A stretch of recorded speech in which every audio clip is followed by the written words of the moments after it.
গো নবী পাইলে নিরালায়। দয়াল নবী অনেক দূরে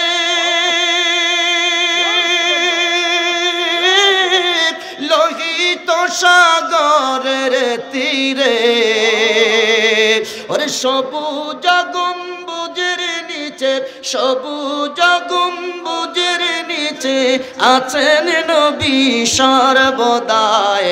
পাইলে নিরালায় গো নবী পাইলে নিরালায়, পাইলে নিরালায় গো নবী পাইলে নিরালায়। আমি দুই কদমে চুমু খাবো, দুই কদমে চুমু খাবো, চরণ দুলি মাখবো গায়ে। পাইলে নিরালায় গো নবী পাইলে নিরালায়, পাইলে নিরালায় গো নবী পাইলে নিরালায়। জোরে কোন মারহাবা। আমার বন্ধুরা, আমার বাবারা, রহমাতুল্লিল আলামিন ডাক দেয়া বলে, উম্মত আমাকে আমার আল্লাহ পৃথিবীর শুরু থেকে শেষ পর্যন্ত যত জ্ঞান, যত বিজ্ঞান, যত নীতিমালা, যত আদর্শ, রাষ্ট্রনীতি, পররাষ্ট্রনীতি, সমাজনীতি, পারিবারিক নীতি, ব্যক্তিনীতি, যত ধরনের জ্ঞান বিজ্ঞান আছে সব আমার সিনার মধ্যে আমার আল্লাহ ঢুকিয়ে দিয়েছেন। আরো জোরে বলেন আল্লাহু আকবার। নবী বলতেছে উতিতু ইলমাল আউয়ালিন ওয়াল আখিরিন, আমাকে সব ধরনের এলেম শুরু থেকে শেষ পর্যন্ত সব আমার আল্লাহ আমাকে দিয়ে দিয়েছেন। আমাকে তোমরা অশিক্ষিত কইও না, আমাকে তোমরা মূর্খ কইও না, আমি আক্ষরিক জ্ঞান চিনি না। এই কথা বলার অর্থ হলো আমার নবীর মর্যাদাকে বুলণ্ডিত করেছে। চিৎকার করে বলেন ঠিক কিনা, আর জোরে বলেন ঠিক কিনা। বন্ধুরা আমার, বাবারা, নবী আমার ডাকটা বলে জিবরিল, তার শেষ পরিণামটা কি হয়েছে জানোনি? জিব্রাইল আমিন ডাক দেয়া বললেন, ইয়া রাসূলুল্লাহ আমি তো জানি না, আপনি জানেন কিনা? আমার নবী ডাক দেয়া বললেন, জিব্রাইল রে, পৃথিবীর মধ্যে অজানা কিছু আমার নাই, আমি রাসূল সব কিছু জানি। চিল্লায়া কান সুবহানাল্লাহ। বলেন আমার নবী জানে কি জানে না? আর জোরে বলেন নবীকে পাওয়ার দিয়েছেন কে? আমার বন্ধুরা, আমার বাবারা, জিব্রাইল আমিন ডাক দেয়া বলে, নবী জানতে বড় ইচ্ছা গো নবী, এই মানুষটার শেষ পরিণামটা কি হয়েছে? একদিন নয়, দুই দিন নয়, এক যুগ নয়, দুই যুগ নয়, 500 বছর টানা রব্বে কারিম রে সিজদা দিয়েছে। চিল্লায়া কোন সুবহানাল্লাহ। আমার বড় জানতে ইচ্ছা করে, আমার বড় জানতে মনের বাসনা গো নবী, একটু বলে দেন। আমার নবী ডাক দিয়ে বলে, জিব্রাইল রে, এই লোকটার প্রতি আল্লাহ রাজি ছিল, এই লোকটার প্রতি আল্লাহ খুশি ছিল। রাজি খুশি হয়ে লোকটাকে বলেছিল, বান্দা আমি আল্লাহ তোমার কর্মগুণে নয়, আমি আল্লাহ তোমার প্রতি আমার দয়ার বশীভূত হইয়া, তোমার প্রতি আমার মায়া দেখাইয়া আমি আল্লাহ তোমাকে জান্নাতে দিতে চাই। বান্দা ডাক দিয়া বলে, আল্লাহ আমি তোমার দয়ার বশীভূত হয়ে জান্নাত চাই না, আমি আমার কর্মগুণে জান্নাতে যেতে চাই। চিল্লায়া এখন আল্লাহু আকবার। আমগো দেশে করোনার পরে অটো পাস দিছে না? কথা কন না, অটো পাস দিছেনি? তো যারা লেখাপড়া করছে কিছু বা একটু মেধাবী, তারা কইছে যে আমরা অটো পাস চাই না, আমরা লেখাপড়া করে পরীক্ষা দিয়ে পাস চাই। কথা বলেন, কথা বলেন, অটো পাস চাই না।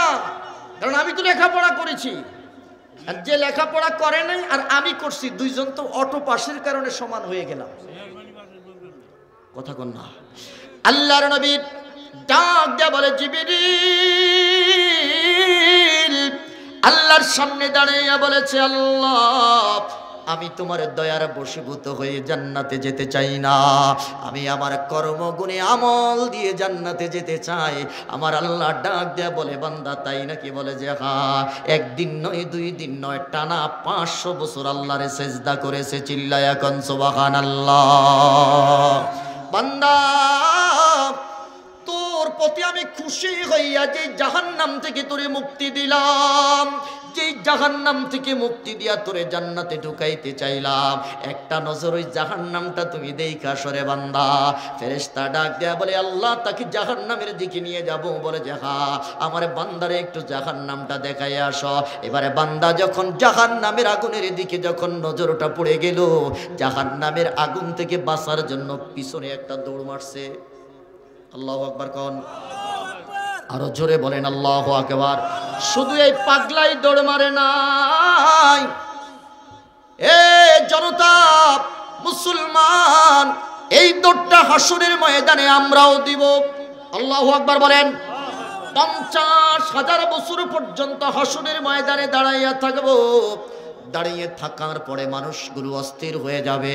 আমার আল্লাহ ডাক দেয়া বলে রে জাহান্নামের দারোয়ান, জাহান্নামের দরজাগুলো একটু খুলে দাও।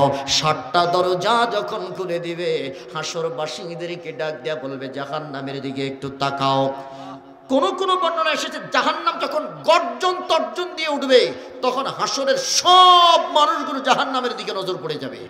রব্বি করিম ডাক দেয়া বললে যে জাহান্নাম বাহারি রূপটা তোমার দেখাও।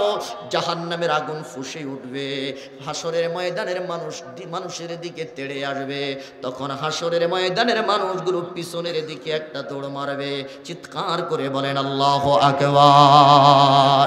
ওই দৌড়ের অবস্থাটা আল্লাহ কোরআনের মধ্যে বয়ান করেছেন, ইয়াউমা তাযহালু কুল্লু মুরদিআতিন আম্মা আরদাআত ওয়া তাদউ কুল্লু যাতি হামলিন হামলাহা ওয়া তারান নাসা সুকারা। আল্লাহু আকবার। রব্বি কারীম ডাক বলে বন্ধু আপনার উম্মতকে বলে দেন জাহান্নামের আগুন থেকে বাঁচার জন্য হাসরবাসীরা পিছনের দিকে এমন জোরে দৌড় মারবে, 1-2 মাস 3 মাসের সন্তান পেটের মধ্যে লইয়া মা দুঃখিনী জমিনে ইন্তেকাল করেছে। হাসরের ময়দানে এই সন্তানটাকে পেটের মধ্যে লইয়াই মা দুঃখিনী উঠবে। জাহান্নামের আগুন থেকে বাঁচার জন্য যখন পিছনের দিকে দৌড় মারবে, ওই কোন অবস্থায় কোন সময়ে কোন জায়গায় ওই 2 মাস 3 মাসের সন্তানটা মায়ের পেট থেকে বের হয়ে যাবে, মায়ের কোনো খবর থাকবে না।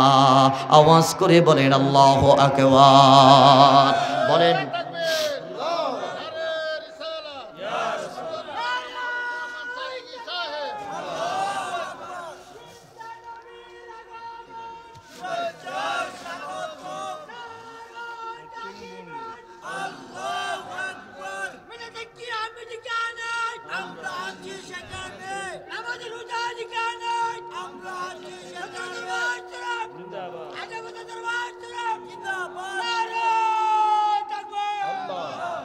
আমার বন্ধুরা, হাসরবাসীরা রব্বি কারীম ডাক দেয়া বলতেছে শুধু তাই নয়, দুগ্ধদানকারিণী মা হাসরের ময়দানে তার দুধের সন্তানটা কুলে নিয়ে উঠবেন। ওই জাহান্নামের আগুন থেকে বাঁচার জন্য এমন ভাবে পিছনের দিকে একটা দৌড় মারবে, দুধের সন্তানটা কখন কোন জায়গায় কোন অবস্থায় তার হাত থেকে পড়ে গেছে মায়ের কোনো খবর থাকবে। রব্বি কারীম ডাক দেয়া বললেন হাসরবাসীদের অবস্থা দেখে মনে হচ্ছে তারা পাগল, ওমা হুম বিসুকারা, অথচ তারা পাগল নয়। ওয়ালাকিন্না আযাবাল্লাহি শাদীদ, বরং আল্লাহর কঠিন আযাব আর গজব থেকে বাঁচার জন্য হাসরবাসীরা পাগলের মতো দৌড়াইতে থাকবে। চিল্লায়া কোন আল্লাহু আকবার। ওই লোকটা জাহান্নামের আগুনের দিকে চোখ নজর পড়ার সাথে সাথে পিছনের দিকে একটা দৌড় মারছে। দৌড় মাইরা এবার দৌড়াচ্ছে তো দৌড়াচ্ছে, দৌড়াচ্ছে তো দৌড়াচ্ছে, দৌড়াচ্ছে তো দৌড়াচ্ছে, কলিজা শুকিয়ে গেল, গলা শুকিয়ে গেছে। এবার রব্বি কারীম একজন ফেরেশতাকে 1 গ্লাস পানি দিয়ে তার সামনে দিয়ে যেতে বললেন। যখন পানিওয়ালা ফেরেশতাদের দিকে নজর পড়ে গেল, এবার ওই বান্দা ডাক দেয়া বলে, বান্দা এরে আল্লাহর গোলাম আমাকে 1 গ্লাস পানি দাও, বুকের ছাতিমা ফেটে যাচ্ছে, আমি পিপাসার কষ্ট সহ্য করতে পারি না, 1 গ্লাস পানি দাও, আমি একটু পানি পান করব। আল্লাহর ফেরেশতা ডাক দেয়া বলে, বান্দারে শর্ত হলো একটা, তোমার সারা জীবনের নেক আমলগুলো আমাকে দিয়ে দেওয়া লাগবে। বান্দা ডাক দেয়া বলে, বন্ধু আমি সব তোমাকে দিয়ে দিব, তারপরেও আমাকে বাঁচাও। আমার পানির তৃষ্ণাটা নিবারণ করতে হবে। এক গ্লাস পানি দিল, বদৌলতে সারা জীবনের আমলগুলো দিয়ে দিল। আল্লাহু আকবার কোন, আরো জোরে বলেন আল্লাহু আকবার। পানি পান করে তৃষ্ণা নিবারণ করে আল্লাহর সামনে দাঁড়াইলো। রব্বে কারীম ডাক দিয়া বলে, বান্দা রে, এবারে জবাব দাও, তুমি জান্নাত চাও না জাহান্নাম চাও? বলে যে আল্লাহ, জাহান্নাম চাই না, আমি জান্নাতে যেতে চাই। বলে যে তোমার আমলগুলো দাও, আমি একটু ওজন দেই। তুমি না তোমার আমলের কারণে জান্নাতে যেতে চাইছো? বলে যে হ্যাঁ। এবার আমলগুলো দাও, আমি একটু ওজন দেই। আসেনি? কথা কয় না। আমল আসেনি? আমল নাই, কারে দিয়ে আইছে? পানিওয়ালারে। বান্দা ডাক দেয়া বলে, আল্লাহ, জীবনের সব নেক আমলগুলো তো আমি দিয়ে আসছি, কারে দিছো? যে পানিওয়ালারে। বলে যে কেন তুমি তাকে দিলা? বলে যে আল্লাহ, তৃষ্ণা নিবারণ করার জন্য আমি পানিটা দিয়েছি। বলে যে কয় গ্লাস পানি খাইছো? বলে যে এক গ্লাস পানি দিছে। এক গ্লাস পানির বদৌলতে আমি সারা জীবনের 500 বছরের সেজদার আমল নামা দিয়ে দিলাম। রব্বে কারীম ডাক দেয়া বলে, বান্দা,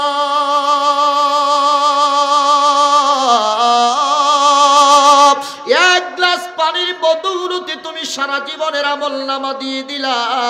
আমি আল্লাহ তোমার জন্ম থেকে মৃত্যু পর্যন্ত কত গ্লাস পানি খাওয়াইছি হিসাবে নাই। এবার আমারে কি দিবা? তাড়াতাড়ি দিয়ে দাও। আল্লাহু আকবার বলেন। বলেন, আল্লাহ শুধু পানির হিসাব যদি ধরেন, শুধু পানি যদি বলে যে আমি যে তোরে পানি নামক নিয়ামতটা দিলাম, আমারে কি দিছস? এক গ্লাস পানির বদৌলতে সারা জীবনের আমল নামা সব দিয়ে দিছি মিয়া। আর আমার ডানে বামে সামনে পিছনে উপরে নিচে কত নিয়ামত আল্লাহ আমাদেরকে দিছেন, হিসাব করতে পারবেন? রব্বি কারীম ডাক দেয়া বলে,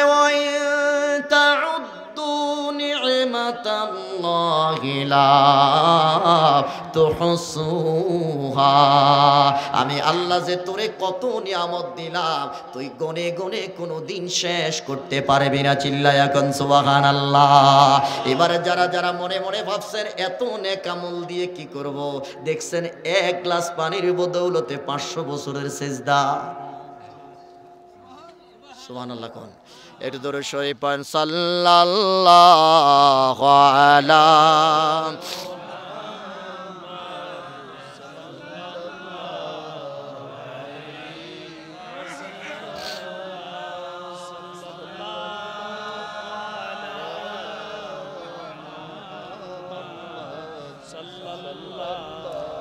ওয়া আলাইহিম সাল্লাল্লাহু আলা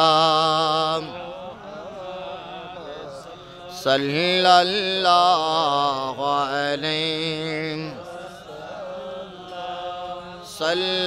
সাল্লাল্লাহু আলা মুহাম্মাদ সাল্লাল্লাহু আলাইহি فمحمدنا هو سيدنا فالعز لنا لإجابته صلى الله على محمد صلى الله عليه সাল্লাল্লাহু আলা মুহাম্মাদ সাল্লাল্লাহু আলাইহি। এবার বলেন, আল্লাহর একটা গ্লাস পানির বদৌলতে 500 বছরের সেজদা দিয়ে দিলেন। এবার বলেন, আমাদের জীবনে আমরা কত গ্লাস পানি পান করেছি? এই এত লিটার পানির শুকরিয়া আমি কি দিয়ে আদায় করব? আল্লাহু আকবার কইতেন না? 500 বছর তো আমরা হায়াত পাইতাম না। কথা বলেন ঠিক কিনা? 50 বছর, 60 বছর অথবা 100 বছর, এরপরে আমাদের মৃত্যু হয়ে যাবে। দানিয়াল পয়গম্বর ডাক দিয়া বলতেছে, দুনিয়ার মানুষ, একবার যদি নবীর উম্মত সুবহানাল্লাহ বলে, একবারে যদি আলহামদুলিল্লাহ বলে, আল্লাহ আসমান এবং জমিনের মধ্যে ফাঁকা জায়গাটা নেক দিয়ে ভরপুর করে দিবে। চিৎকার করে কোন সুবহানাল্লাহ। 2 নাম্বার ফজিলত পাইল, ডাক দিয়া বললেন, আল্লাহ, উম্মতে মুহাম্মাদের 2 নাম্বার ফজিলত আমি পেয়েছি।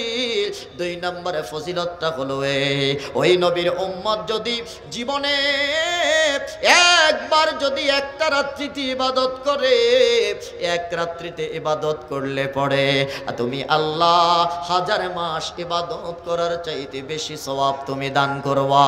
সুবহানাল্লাহ। বলেন এই রাত্রিটার নাম কি? লাইলাতুল কদর। বলেন রাত্রিটার নাম কি? লাইলাতুল কদরে যদি কোনো বান্দা ইবাদত বন্দেগী করে, আমার আল্লাহ 1000 মাস ইবাদত করার চাইতে বেশি সওয়াব বান্দার আমলনামায় দিয়ে দেয়। দানিয়াল পয়গম্বর ডাক দেয়া বলতেছে, দুনিয়ার মানুষ, আমি অবাক হয়ে গেলাম, এক রাত্রিতে ইবাদত করলে পরে 1000 মাস ইবাদত করার চাইতে বেশি সওয়াব পাওয়া যায়, এমন উম্মত দরকার আছে না নাই? দানিয়াল পয়গম্বর ডাক দেয়া বলতেছে, দুনিয়ার মানুষ, 3 নাম্বার ফজিলতটা পাইলাম, ওই নবীর উম্মত যদি এক রাত্রিতে ইবাদত করে ঈমান এবং ইহতিসাবের সাথে, আমার আল্লাহ কথা দিয়েছে তার বিগত জীবনের সমস্ত গুনাহ খাতা আল্লাহ মাফ করে দিবে। এই অনেকগুলা প্রায় 19টা নিয়ামত পাইছেন। সুবহানাল্লাহ কোন? আরো জোরে বলেন আল্লাহু আকবার। নিয়ামত পড়ার পরে দানিয়াল পয়গম্বর সিজদায় পড়ে গেছেন। সুবহানাল্লাহ। হে দানিয়াল, সিজদায় পড়েছো কেন? দানিয়াল পয়গম্বর ডাক দিয়া বলতেছে, আমি উম্মতের ফজিলত পড়ার পরে উম্মতের প্রেমে পড়ে গেছি। সুবহানাল্লাহ কইতেন না? নবীর আমাদের প্রেমে পড়ে গেছে। সিজদায় পড়ে ডাক দিয়া বলতেছে, আল্লাহ, নবীর উম্মত বানাও। সুবহানাল্লাহ কোন? নবীর উম্মত বানাও। আর রব্বে কারীম ডাক দিয়া বললেন, কেন? বলে যে, ইয়া রাব্বাল আলামিন, আখিরি জামানার পয়গম্বর নবী মুস্তাফার উম্মতের ফজিলত পড়ার পরে আমার কাছে মনে হচ্ছে গো, আমি যদি পয়গম্বর না হইয়া আখিরি জামানার পয়গম্বরের উম্মত হইতাম, আমার জীবনটা বড় দামি জীবন হয়ে যেত। চিল্লায়া কন্না সুবহানাল্লাহ। আল্লাহু আকবার কোন? একজন পয়গম্বর আল্লাহর কাছে ফরিয়াদ করতেছে, আল্লাহ আমার নবীর উম্মত বানাও। আমরা তো ঈসা নবীর খবর পাইছি মিয়া, দানিয়াল পয়গম্বরের খবর নাই। সুবহানাল্লাহ কোন? ইয়া রাব্বাল আলামিন, আমি ফরিয়াদ করতেছি রে মাওলা, আমারে তুমি আখিরি জামানার পয়গম্বরের উম্মত বানাও। এবার আমার আল্লাহ ডাক দিয়া বললেন, দানিয়াল, এরে দানিয়াল, না না, তোমার এই ফরিয়াদ কবুল করা হবে না। দানিয়াল পয়গম্বর ডাক দিয়ে বলতেছে, আল্লাহ ঠিক আছে, তুমি আমার ফরিয়াদ কবুল করবা না, আমি 2 নাম্বার ফরিয়াদটা তোমার দরবারে উপস্থাপন করলাম। আল্লাহ কয়, আবার 2 নাম্বারটা কি? বলে যে, আল্লাহ, নবী মুস্তাফার উম্মতের এত ফজিলত, এত দাম, আমি দানিয়াল বড় আশা করতেছি রে মাওলা, আমার মৃত্যুর পরে নবী মুস্তাফার উম্মতরে দিয়া আমার জানাজার ইমামতিটা তুমি করাইও। সুবহানাল্লাহ কোন? আমাদের দাম কম না বেশি? আরো জোরে বলেন, কম না বেশি? দিয়েছেন কে? কুনতুম খায়রা উম্মাতিন উখরিজাত লিন্নাস। বলেন কথাটা কান? দানিয়াল পয়গম্বর ডাক দিয়া বলতেছে, আল্লাহ, আমার মৃত্যুর পরে আমার জানাজাটা তুমি আখিরি জামানার পয়গম্বরের উম্মতরে দিয়া তুমি করাইও, অথচ আমার নবী আসার এখনো 1000 বছর বাকি। আওয়াজ করে বলেন আল্লাহু আকবার। আমাদের দাম কত বেশি মি আজকে জেনে যান। আমরা জানি না আমাদের মর্যাদা কত বেশি, আমরা বুঝি না। খোদার কসম, যদি উম্মতে মুহাম্মাদের ফজিলত আমরা বুঝতাম, আমরাই তো নবীর উম্মত, কথা বলেন ঠিক কিনা? যদি আমরা বুঝতাম যে আল্লাহ আমাদের কত দাম দিয়েছেন, এই উম্মত কোনোদিন চুরি করতো না, এই উম্মত কোনোদিন ডাকাতি করতো না, এই উম্মত কোনোদিন মায়ের সাথে জিনা করতো না, সুদ খাইতো না, ঘুষ খাইতো না, কথা বলেন ঠিক কিনা? আমরা আমাদের মর্যাদা বুঝি না, আমরা আমাদের মর্যাদার কথা জানি না। দানিয়াল পয়গম্বর আল্লাহর কাছে দোয়া করেছেন যে আল্লাহ, আমার জানাজার ইমামতিটা তুমি নবী মুস্তাফার উম্মতরে দিয়া তুমি করাইও। সুবহানাল্লাহ কোন রব্বি করিম ডাক দা বললে, দানিয়াল, এরে দানিয়াল, তোর প্রথম দোয়াটা কবুল করি নাই, তোর 2 নম্বরে দোয়াটা আমি কবুল করলাম। জোরে জোরে বলেন আল্লাহু আকবার। এবার বলেন আমরা দামি না কম দামি? আরো আস্তে কোন দামি না কম দামি? দামি বাড়াইছেন কে আমাদের দামটা? কার কারণে? আরো জোরে বলেন কার কারণে? নবীর কারণে আমাদের দামটা বাড়াইছে। সুতরাং ওই নবীর চেনার দরকার আছে না নাই? জোরে বলেন আছে না নাই? বেটা কার দ্বারা সিন্নি খাইলি বেটা মোল্লা চিনলি না? হ্যাঁ, নবীর কথা কইলি আমগরে বেদাতি কইলো বেটকি মাইরা। নবীর ইজ্জতের বয়ান করেছেন আমার আল্লাহ। বলেন কে? আল্লাহ বয়ান করছেন, ওই বয়ান আমরা কোরআন থেকে কোট করি, তোমাদের সামনে উপস্থাপন করি। এত চুলকানি কেন? যদি চুলকানি হয়, অ্যালার্জি হয়, তাহলে খারেরা দরবার শরীফে চলে আসো, অ্যান্টিবায়োটিক আছে। কথা কন না কা? জোরে বলেন অ্যান্টিবায়োটিক আছে না নাই? আমার বন্ধুরা, আমার বাবারা, রব্বে কারীম হযরত দানিয়াল পয়গম্বরের দোয়া কবুল করে নিলেন। দোয়া কবুল করার পরে এই জগতের মধ্যে দানিয়াল পয়গম্বর তার কওমের লোকদেরকে ডেকে বললেন, বড় খুশি হইলেন। সুবহানাল্লাহ কোন? খুশি হয়ে কওমের লোকদেরকে ডাক দিয়া বললেন, আমার কওমের লোকেরা রে শুনে যাও। বলে যে কি হয়েছে? বলে যে আমার যখন মৃত্যু হয়ে যাবে, আমার মৃত্যুর পর তোমরা আমাকে গোসল দিও না, আমার মৃত্যুর পরে তোমরা আমাকে কাফনের কাপড় পরাইও না, আমার মৃত্যুর পরে তোমরা আমাকে দাফন করো না। কওমের লোকেরা ডাক দিয়া বলতেছে কেন? বলে যে আমার গোসল, আমার দাফন আখিরি জামানার পয়গম্বরের উম্মত নবী মুহাম্মদুর রাসূলুল্লাহর উম্মতেরা করবে। চিল্লায়া কোন সুবহানাল্লাহ। কিতাবের মধ্যে এসেছে দানিয়াল পয়গম্বরের মৃত্যুর ১৫০০ বছর, কেউ কেউ বলেছেন ১০০০ বছর, কেউ কেউ বলেছেন কয়েকশো বছর পরে আমার নবী পৃথিবীতে আগমন করছেন। সুবহানাল্লাহ না? এখন দানিয়াল পয়গম্বর যখন বললেন যে আমারে তোমরা মাটি দিও না, জানাজা পড়াইও না, আমার মাটি দিবে, জানাজা পড়াইবেন নবী মুহাম্মদ রাসূলুল্লাহ সাল্লাল্লাহু আলাইহি ওয়াসাল্লামের উম্মত। আওয়াজ করে বলেন আল্লাহু আকবার। কওমের লোকেরা ডাক দিয়া বলতেছে তারা কোথায়? দানিয়াল পয়গম্বর বলে তারা এখনো আসে নাই। এবার কওমের লোকেরা ডাক দিয়া বলতেছে দানিয়াল পাগলামি করো না, পাগলামি করো না। প্রশ্ন করলাম রে দানিয়াল, জবাবে দাও। মানুষ মরার পরে যদি দাফন করা না হয়, মানুষের বডিটা ফুলে যায়, পছন্দ ধরে যায়, লাশের ভিতর থেকে দুর্গন্ধ শুরু হয়ে যায় রে দানিয়াল।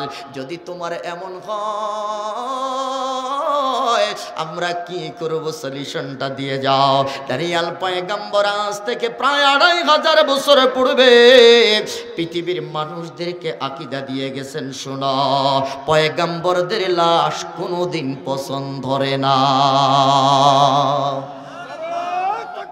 আল্লাহু আকবার। পবিত্র ঈদে মিলাদুন নবী জিন্দাবাদ জিন্দাবাদ। নূর নবীজির আগমন খারারা ফতিহিয়া দরবার শরীফ জিন্দাবাদ জিন্দাবাদ। সুহাতা দরবার শরীফ জিন্দাবাদ জিন্দাবাদ। ফরজকান্দিয়াল ওয়াইসিয়া দরবার শরীফ জিন্দাবাদ জিন্দাবাদ। চতুরাবাগ দরবার শরীফ জিন্দাবাদ জিন্দাবাদ। এবার বলেন ২৫০০ বছর পূর্বে দানিয়াল পয়গম্বর পৃথিবীর মানুষের কাছে আকীদা দিয়ে গেছেন যে পয়গম্বরদের লাশ পচে না, বরং আমার নবী আমাদেরকে বলে দিয়েছেন ইন্নাল্লাহ তাআলা হাররামা আলাল আরদি আন তাকুলা আজসাদাল আম্বিয়া। পৃথিবীর এই জমিনের উপরে আল্লাহ হারাম ঘোষণা করে দিয়েছে, পয়গাম্বরদের শরীর খাওয়া যাবে না। সুবহানাল্লাহ কোন আরো জোরে বলেন না আল্লাহু আকবার। আর আমার দেশের মুলা মার্কা মুফতিরা কি কয়, তোমরা মদিনায় যাইও না। কষ্ট হচ্ছে আপনাদের? চলবে কিছু সময়, কতক্ষণ? সারা রাত? সর্বনাশ, কই কিউ সারা রাত চলবে? এই কে কে রাজি আছেন হাত উঠান দিই। নারে তাকবীর, নারে রিসালাত, সতরাবাদ দরবার শরীফ জিন্দাবাদ, খালেদা ফতিহা দরবার শরীফ জিন্দাবাদ, মুকুল সিদ্দিকিয়া দরবার শরীফ জিন্দাবাদ, আরেবাড়ি দরবার শরীফ জিন্দাবাদ, সোনাকান্দা দরবার শরীফ জিন্দাবাদ জিন্দাবাদ, মারহাবা কোন মারহাবা। ওই মুলা মার্কা মুফতিরা বলে যে তোমরা মদিনায় যাইও না, তোমরা মদিনায় যাইও না। বলে যে কেন? বলে যে মদিনার নবী পচে গলে মাটির সাথে মিশে গেছে। দলিল পাইন্নাকা মাইয়াতুন ওয়া ইন্নাহুম মাইয়াতুন। আল্লাহ নবীরে কইছে আপনিও মরবেন, আপনার উম্মতরাও মরবে। নবী মইরা গেছে, আর মরার পরে পচে গলে মাটির সাথে মিশে গেছে। নাউজুবিল্লাহ কইতেন না? আরো জোরে বলেন না নাউজুবিল্লাহ। নবীজি আবার এটাও কয়ে দিছে, খবরদার, পয়গাম্বরদের চ্যাপ্টার ভিন্ন। পয়গাম্বরদের চ্যাপ্টার কি? আকীদার কিতাবের ক্লাস করে নাই তো মিয়া। আকীদার ক্লাস যদি করতো তাহলে জানতো যে ইন্নাল আম্বিয়া আহয়াউন ফি কুবুরিহিম ওয়া ইউসাল্লুনা ওয়া ইউহাজ্জুন। আওয়াজ করে বলেন আল্লাহু আকবার। আরো জোরে বলেন আল্লাহু আকবার। পৃথিবীর সমস্ত পয়গাম্বররা জিন্দা। বলেন সমস্ত পয়গাম্বররা কি? তারা কবরের মধ্যে রওজা শরীফের মধ্যে দাঁড়াইয়া দাঁড়াইয়া নামাজ পড়ে, এবং শুধু তাই নয়, হজের সময় তারা রওজা শরীফের মধ্যে তালবিয়া পাঠ করে আওয়াজ করে বলেন আল্লাহু আকবার। দলিল নিয়ে যান, পবিত্র রজবের মাসে প্রত্যেকটা মসজিদের মিম্বর তারাও এই কথাগুলো বলে যে রাসূলুল্লাহর ইসরা যখন সংগঠিত হচ্ছিল, তখন রাসূলুল্লাহ সাল্লাল্লাহু আলাইহি ওয়াসাল্লাম যখন তিনি ডাক দিয়ে বললেন, মারারতু আলা মূসা ইনদা কুসাইবিল আহমার ওয়া হুয়া কায়িমুন ইউসাল্লি ফি কবরিহি। আমি যখন মূসার কবরের পাশ দিয়ে হেঁটে যাচ্ছি বা যাচ্ছি, তখন আমি দেখতে পাইলাম মূসা কালিমুল্লাহ তার রওজার মধ্যে দাঁড়াইয়া দাঁড়াইয়া নামাজ পড়তেছে। আরো আস্তে কন্যা সুবহানাল্লাহ। ইব্রাহিমের রওজার পাশ দিয়ে আমি যাচ্ছি, আমি দেখতে পাইলাম ইব্রাহিম খলিলুল্লাহ তার রওজার মধ্যে দাঁড়াইয়া দাঁড়াইয়া নামাজ আদায় করতেছে। মুসলমান, আপনাদের বিবেক নামক আদালতের মধ্যে আমি প্রশ্ন রাখতে চাই, মুসা কালিমুল্লাহ যদি রওজায় জিন্দা থাকতে পারে, ইব্রাহিম খলিলুল্লাহ যদি রওজায় জিন্দা থাকতে পারে, মুসার নবী, সমস্ত নবীদের নবী, রাহমাতুল লিল আলামিন নবী, আমার আপনার নবী রওজা শরীফে জিন্দা থাকতে পারে কি পারে না? দুই হাত তুলে বলেন